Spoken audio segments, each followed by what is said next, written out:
You won't believe it. He changed clothes, swiped a box of food from a truck, stuffed his face, and then found a hospital to grab some fresh threads. To avoid being recognized, he shaved clean. Meanwhile, police alerted all nearby hospitals about Jimbo. As he was leaving, he ran into an agent. He quickly composed himself and said, "Doc, we're searching for a missing cop. Might have been hurt hours ago." "What does he look like?"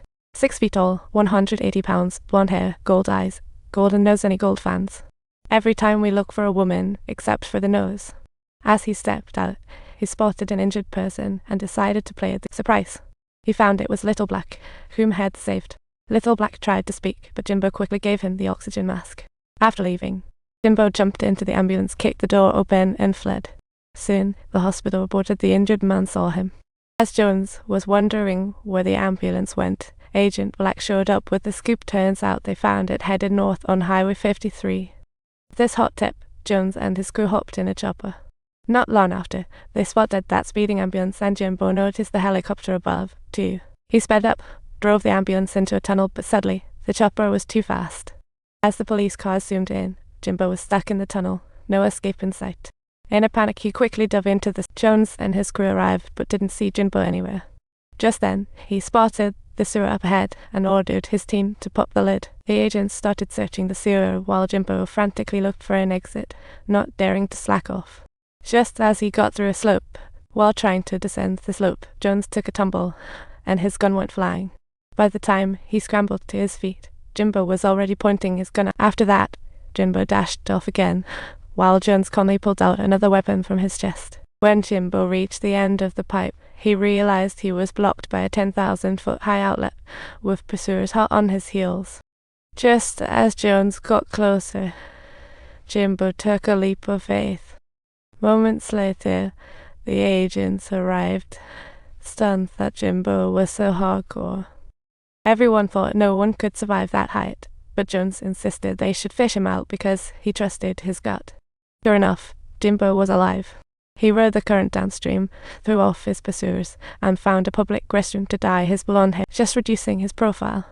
Later that night, an officer got a tip and found the fugitive with a female accomplice. Jones suspected Jimbo, ordered his men to stay stealthy, strike at dawn, with SWAT in disguise as drunks and movers.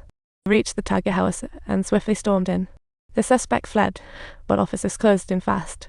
They easily pinned down one guy and yelled at everyone to back off or they'd shoot the hostage.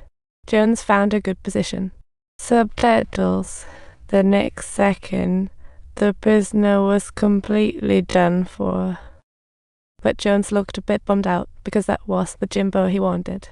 Meanwhile, Jimbo was on the phone with his lawyer, looking for a loan, but the lawyer was too chicken to help a heavy criminal like Jimbo. So, Jimbo hung up, unaware the cops had bugged the lawyer's phone. Their conversation was crystal clear to the cops, proving Jones was right. Jimbo was still alive. By analyzing the sounds on the other, they identified it as a train arrival sound. After removing other voices, they heard the alert from Chicago's merchandise market. Nobody expected Jimbo's return to Chicago, so they acted immediately. Meanwhile, Jimbo found Charlie at the traffic light. Charlie was shocked to see him. Jimbo said he needed cash, and Charlie handed over all his bills. With the money in hand, Jimbo found a secluded spot in the He rented a basement as his hideout and got serious about his revenge plan. First stop was Chicago's biggest hospital, where he saw all sorts of characters, including the guy who attacked his wife. So he dressed as a janitor and headed to the info desk. He made noise to make staff think he was cleaning, then opened the computer using his known info. He filtered through patients that matched the profile of the suspect, and, after some digging, he found 5 promising candidates. Jimbo printed their info right away, stuffed the papers into his pocket. Meanwhile, the police were trying to get intel from Jimbo's old work. Unsurprisingly, neither Charlie, his buddy, nor his female assistant believed Jimbo was guilty. They couldn't get any useful info, so the police had to back off. Just then, Jimbo was ready to leave but got blocked by the crowd in the hallway, so he decided to wait. But the nearby female doctor called him to help her take a sick little boy upstairs. On the way, Jimbo asked about the boy's symptoms. He casually glanced at an x-ray, and the doctor happened to catch him. Once in the elevator, Jimbo opened the form, crossed out wrong info, added his comments, and signed his name. He handed the boy's registration back to the doctor, bid farewell, and turned to leave.